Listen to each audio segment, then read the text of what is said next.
मध्य प्रदेश में अगस्त के महीने में पानी ही नहीं गिरा और इसकी वजह से किसानों की तकरीबन 40% फसल बर्बाद हो गई है। और सितंबर भी चालू हो गया है और सितंबर में भी बारिश नहीं हुई तो फसल और ज्यादा खराब होने का अंदेशा है, आशंका है। और दूसरी तरफ बिजली विभाग ने बिजली कटौती शुरू कर दी है, इसलिए सिंचाई के लिए किसान को पर्याप्त बिजली भी नहीं मिल पा रही है।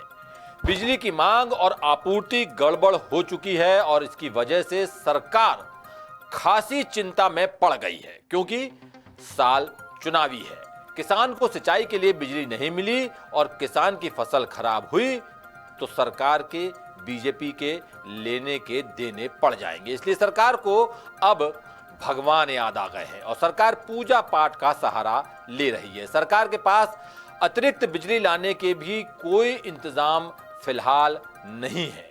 हालांकि दावा जरूर किया जा रहा है और भरोसा भी दिया जा रहा है कि सब कुछ ठीक हो जाएगा। देखिए इससे जुड़ी हमारी ये खबर।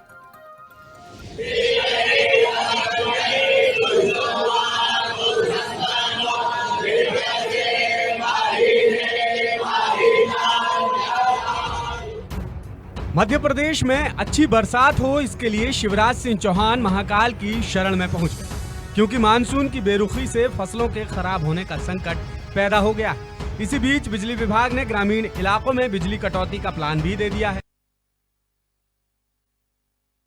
किसानों को सिंचाई के लिए पर्याप्त पानी नहीं मिल पा रहा और फसलें सूखने की कगार पर। कई जगह तो फसल 40% तक सूख भी चुकी है। पौधा फसल का पूरा खराब हो गया। जहाँ कुछ सोयाबीन और धान में जो स्थिति है फल फूल की पूरी खराब हो रही है। अभी तक का 30-40% का आंकड़ा लगाया जा रहा था, लेकिन अगर 4-5 दिन और बारिश नहीं होती है तो ये आंकड़ा 100% पे चला जाएगा। किसान का 100% नुकसान हो जाएगा। अब जहां किसान अपनी फसलों को बचाने की जद्दोजहद कर रहे हैं तो बिजली विभाग ने कटौती का नया प्लान बना दिया है। ग्रामीण इलाकों में कटौती होने से किसानों को सिंचाई के लिए पर्याप्त बिजली नहीं मिल पा रही है और किसान सड़कों पर उतर आए हैं। मंत्रियों का घेराव किया जा रहा है। इन सब हालातों को देखते हुए अब सरकार जागी। बिजली की मांग और आपूर्ति में बड़ा फर्क आ चुका है और बिजली का इंतजाम सरकार कर नहीं पा रही है। मौसम में हम सोचते थे 8-9 हज़ार मेगावाट बिजली की जरूरत पड़ेगी, क्योंकि अगस्त सितंबर में पानी गिरता है और पानी की कम ज़रूरत पड़ती है सिंचाई के लिए। लेकिन अब लगभग 15,000 मेगावाट डिमांड क्रॉस कर गई और लगभग पूरे देश में स्थिति है। बिजली का संकट पूरे देश में है, लेकिन इस संकट से कैसे निजात पाए, इसके लिए कल भी मैंने निर्देश दिया। हमारी एक टीम दिल्ली में बैठी हुई है, जहाँ जहाँ से बिजली लाई जा सकती है उसके हम प्रयास कर रहे हैं। मध्य प्रदेश के बांधों में पानी भरा नहीं है, इस वजह से हाइड्रोलिक प्लांट्स बंद पड़े हुए हैं। थर्मल पावर प्लांट्स की यूनिट मेंटेनेंस के कारण बंद पड़ी है।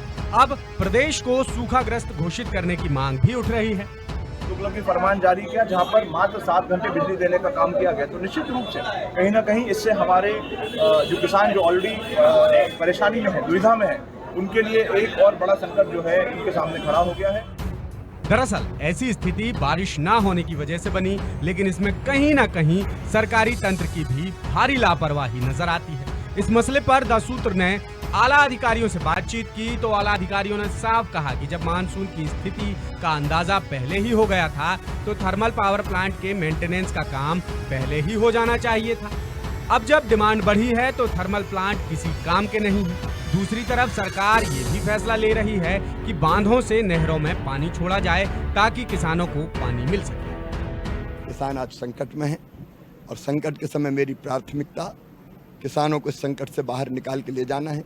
कल रात में भी मैंने बैठक की थी और तीनों चीज़ें, जहाँ जहाँ पानी है उस पानी को नहरों में रिलीज करके कैसे हम किसान की फसलें बचा सकते हैं उसका भी हम प्रयास करेंगे। जानकारों का ये भी कहना है कि अगस्त में जब बारिश के आसार नजर नहीं आ रहे थे तो सरकार को ये फैसला पहले ही ले लेना चाहिए था। बांधों से पानी छोड़ा जाता तो फसलों को ज्यादा नुकसान नहीं पहुंचता। बहरहाल चुनावी साल में किसानों को पर्याप्त बिजली न मिलना और फसलों का सूखा सरकार के लिए मुसीबत का सबब बन चुका है। लेकिन क्या सितंबर में भी बारिश नहीं होगी? तो मौसम विभाग का अनुमान है कि 1 या 2 दिन में एक सिस्टम बन रहा है, जिससे मध्य प्रदेश के पूर्वोत्तर इलाकों में बारिश की संभावना बन रही है। अभी ये तो आज का मैप है जो कि दिखा रहा है कि अपना ईस्ट एमपी में थोड़ा सा अंदर आ रहा है, लेकिन ये दिख रहा है कि ये अपना जो 6-7 तारीख में है अपना ईस्ट एमपी लगभग कवर करने को ईस्ट एमपी यानी ये खंडवा, ये ईस्ट एमपी मतलब जबलपुर, रीवा, शहडोल, सागर संभाग जो है लगभग कवर हो जाएंगे। और इसके बाद कितने दिनों तक का हम अभी अपना जो प्रोडिक्शन है मेरे ख्याल से अपना करीब ये 6 से शुरू होगा और 14 तक तो चलने की संभावना है। ये अपन मध्य प्रदेश में बारिश होती रहेगी। आपको लगता है कि कोटा जो पूरा नहीं हुआ है इस बार बारिश का, तो ये इस सिस्टम से वो कोटा पूरा हो पाएगा? नहीं, ऐसा तो नहीं कह सकते, क्योंकि अभी जो अपना महीना जो निकल गया वो काफ़ी खाली निकल गया है और अभी अपना जो मानसून सीजन रहता है वो सितंबर तक रहता है पूरा, तो सितंबर की बारिश तो अपन इससे मान सकते कि कवर हो जाएगी, लेकिन इसका जो अगस्त का जो महीना निकल गया उसकी शायद कमी महसूस होती रहेगी। यानी 2-4 दिन में बारिश होती है तो किसान तो राहत की सांस लेंगे, सरकार भी लेगी, लेकिन कितनी और कैसी बारिश होती है ये भी देखना होगा। यदि अच्छी खासी बारिश हो गई तो कहा जाएगा कि शिवराज की महाकाल के दर पर की गई प्रार्थना रंग लाई, और थोड़ी बहुत भी होती है तो भगवान का शुक्रिया तो अदा किया ही जाएगा। बहरहाल यदि इस बार बारिश अच्छी नहीं हुई तो आने वाले दिनों में अर्थव्यवस्था की जो हालत खराब होने वाली है उसके लिए आम आदमी को तैयार रहने की जरूरत है।